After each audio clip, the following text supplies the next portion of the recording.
There are the 5 V's of data.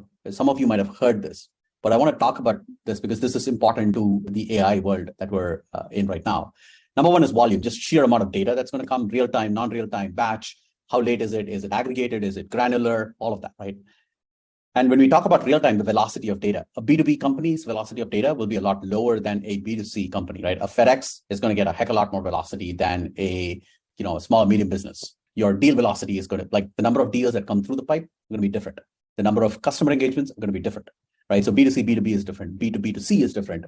The variety of data, this is where enterprises struggle, right? Customer generated, systems generated, unstructured data, structured data, IoT data, there's all kind of that, right? Veracity is probably the most important V in all this. Veracity here means the quality, right? What is the standard of this data, right? Like how reliable is this data? So garbage in, garbage out is usually what ends up happening. Bad data, bad outputs. And then the last thing is, what is the value that this data is generating for you? And what is the value of that data itself?